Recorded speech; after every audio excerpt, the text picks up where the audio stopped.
Good morning. Welcome to your Saturday morning, early morning intuitive guidance. I'm Dr. Bonnie Nussbaum, America's kick-ass coach and psychologist, here with some more words from Taking the War Out of Our Words, the art of powerful non-defensive communication. I'm pleased with how we're kind of rolling along with this, and I'm hearing examples from people of how this is making an impact on their communication. Good morning, Carolyn. Glad you are here. You're the first one to pop on today. And it's heartening to see that the parts we're going over in the book, good morning, Deb, glad you're here, are having an impact on people's lives, are having an impact on how they communicate and how they understand other people. So I'm really excited about that. Good morning, Cindy. Glad you're here. Welcome, welcome. So again, we're back to Taking the War Out of Our Words by Sharon Ellison. And we're going to do a little wrap-up part from what we've been working on. So the benefits of using the three interpretive formats. The formats were responding to the words that are literally spoken, responding to the covert message underneath those words, and responding to interpretation. Let's see, let me get her exact words here. Our interpretations of the cause or motive, why we think the person is saying what they're saying, okay? So now we're going to tie that up a little bit, and then I'm going to move forward into the part where we're talking about expressing our reactions with integrity and passion. So the first three parts were sort of what's been going on with the other person. This part is actually our response to what's coming up. So, nice deep breath. Let it go. Let your shoulders drop. Another nice deep breath. Let it go. I'm just noticing I've got my 1980s vintage furnace glass earrings on, and I just like them because they're rainbows. They're kind of fun. So, all right, so we are on page 157 for those of you who have the book and want to follow along, and it's about 2/3 of the way down the page, the benefits of using the three interpretive formats. When we offer feedback regarding how we interpret the other person's message, we accomplish two key purposes. We examine our assumptions, am I assuming correctly? And we provide insights. We kind of hold the mirror up for the other person to see, is what I've said clear to the person I'm talking to? Examining our assumptions. Once we state any interpretation aloud, it is available for examination and reevaluation. The other person may verify our assumption or respond with information that causes us to lay aside inaccurate judgments. People often realize they have made an erroneous assumption the moment they verbalize it. Have you had that happen where you put it out there? Let's see. Good. I'm so glad you're using this stuff, Carolyn. That's awesome, because each of us is a ripple as we each make changes to how we perceive what other people are saying and check it out with them and then let them know as clearly as possible where we're coming from with that. That ripple effect just keeps going. They learn how to do that somewhat more easily also. So this is cool. All right. An erroneous judgment that is held within, unscrutinized, can become a basis for greater misunderstanding or entrenched prejudice. Good morning, Diane. How many people do you know who've carried on a family vendetta for decades only to find out someone had a misperception way back in the beginning? So checking these things out is really important. The second part of that, a gift that we get when we do this, is it provides insights for the person who spoke first. Our perspective on the other person's reactions may contain insights that help in increasing that other person's self-awareness. Many of us hold back observations which could be useful to another person's growth. Although people have for centuries offered wise counsel to others, today many hold unsolicited observations to be judgmental. Good morning, Mel. Glad you are here. The result is that we sometimes throw out the good principle of giving feedback along with the bad principle of doing it inappropriately. So this is about how we're going to do it, okay? Thus, we tend to either stuff our judgments inside, often unsuccessfully because it leaks out, express them covertly, or periodically blurt them out in moments of stress and anger. No kidding, right? Judgment can mean anything from moral superiority and censure to wise discernment, the thoughtful observation that can give guidance. If we were to rid ourselves of all judgment, we would not only eliminate dogmatic abuses of personal power, but also that discernment and wisdom. So we're throwing the baby out with the bathwater, basically. We interpret another person's words and actions every time we interact. It is just part of things coming in through our filters, right? Whether these judgments are completely erroneous, reflect real differences in philosophy and experience, or offer wise counsel, they contain important information. Going back to Jamal and Renee, that's the couple that's renovating a house, and she's had it, she's ready to run off and just leave the mess. He's like, no, we have to keep driving and get this cleaned up, and they're at a stalemate. Although Jamal and Renee partly misunderstood each other's motives about continuing or discontinuing the construction cleanup, each made some astute observations about the other. So it was a mixed bag. Yes, they misread the other person's intentions, but they also knew each other well enough that they could call out some of the stuff that needed to be looked at. By using these interpretive statement formats to give neutral, non-accusatory feedback, we can often influence others to identify and change dysfunctional patterns voluntarily. So then we have Jose and Adelia. Good morning, Lucy. Welcome. Jose was the boyfriend who said to his girlfriend that he was upset about how she allowed her daughter to mistreat her. So let's see where we go. Jose demonstrated the simple power of this genuine feedback when he said to Adelia about Carmen that you teach her she can treat people she loves badly and hurt them. That was his message. He wasn't trying to get her to change her behavior. He wasn't trying to do anything other than speak his truth about what he saw. Although she resisted his comments at the moment, Adelia later that day began to change her expectations of Carmen. She was able to hear Jose because he described his observations without trying to convince her to agree, and she ultimately felt supported instead of attacked. His counsel helped her make important changes almost immediately. When we offer subjective observations and interpretations in a neutral tone, again, that takes practice, if what we say rings true, the other person is much more likely to hear the bell. So that's the end of that part. So now we're moving on to the fourth part of the observation process. And again, you're not going to use all of these necessarily every time,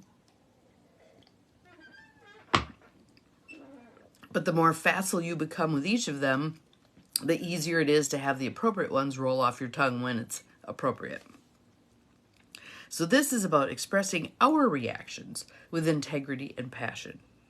The three formats covered so far involve our observations about the other person's reactions. Only when using the fourth statement format do we talk about our own reactions, apart from our interpretation of the other person's message. Now we can describe our own personal beliefs, values, feelings, which are emotions, thoughts, which is reasoning, and actions, which is behavior, that verb, V-E-R-B, values, emotions, reasoning, and behavior related to the issue at hand. So for the example, she's going to use the one where the drug-addicted sister asks for money. For example, once you have stated your observations regarding your sister's behavior and motives, you may find your feelings are no longer contaminated by subtle or not so subtle accusations. Good morning, Cheryl. Welcome. So when you've spoken your truth, it takes a whole lot of pressure off of the whole situation. Kind of the I've said what I need to say piece. You can then express yourself with more openness, vulnerability, and compassion. So here's how that might sound. I don't believe I should give you money unless you enter a drug rehab program, and yet I get terrified when I think about turning you down. I have visions of you having no place to live and dying on the street corner.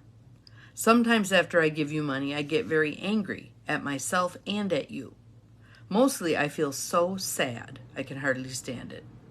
I love you so much, yet I know I can't force you to want to quit, and I'm not sure what to do to genuinely be helpful to you.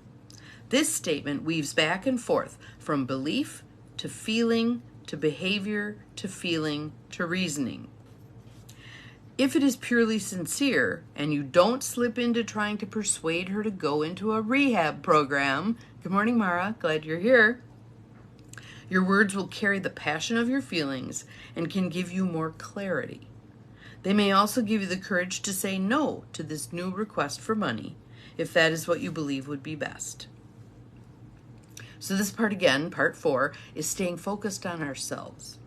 Our statement can address all 4 verb elements. So again, let me find them again, values, emotions, reasoning, and behavior. Or just 1 or 2. The example from chapter 7 involves a combination of feelings, beliefs, and behaviors. So this is when the sister was talking to the brother about not liking it when he hit her and that she didn't want to hit him. So they were young kids at the point this conversation took place. She was like 9 or 10 and he was a year younger. Remember that Raisa told her brother, I don't like it when you hit me. It is not in my nature. I don't like for you to hit me and I don't like to hit you. When we focus on our own reactions, the emphasis shifts away from the other person. Had Raisa said to her brother, I wish you would quit hitting me. You are so mean I can't stand it. You should just go kick the stone wall over there if you want to kick something so much. She would have blunted the power of her non-defensive message. When we are emotionally focused on the other person, we usually become defensive and attack, even if we are just trying to protect ourselves or help someone else. Renee originally said she needed to get away, and when Jamal replied, in effect, no way, she became defensive. She moved immediately into attacking him for always being so damned responsible. Only when each of them focused on their own feelings, separate from their observations of the other person, did they gain more complete understanding. So here's the nugget that I'd like you to take away today and practice and think about. The initial goal is clarity, not solution. I'm going to say it again. The initial goal here is clarity, not solution. So when you're putting out your description of the other person's overt comments, when you're putting out your description of the other person's covert stuff, when you're speaking your truth about how you're reacting to it, your goal is clarity. It's not to fix it. Your goal is clarity. So here's the example of that. When Renee focused on expressing her own feelings, it became clearer to both herself and Jamal that she could not face another week of doing the cleanup for their renovation without taking a break. When Jamal expressed his feelings, it became equally clear that he could not stand the stress of leaving the mess until Monday, when the work crew was coming back and they would have to be under pressure to get it done. What would relieve the pressure for each of them seemed to be diametrically opposed. Leave and take a break versus stay and clean up. Yet they also realized that Jamal needed a break as much as Renee, and that postponing the cleanup would create more pressure for her as well. So they're accepting each other's realities as well as accepting their own. Once they accepted this reality, neither one wanted to coerce an agreement. They then, instead of doing this thing, they align and become a team, coming up with an answer that works for both of them. This is the nature of sociocracy and consensus. And that's the direction I think we're going, folks. We need to not do the let's vote on this and then we have winners and losers. That's not where we're going. We're rising to a higher order where we're going to be able to talk our way through, work our way through to some kind of an agreement that works for everybody. All right?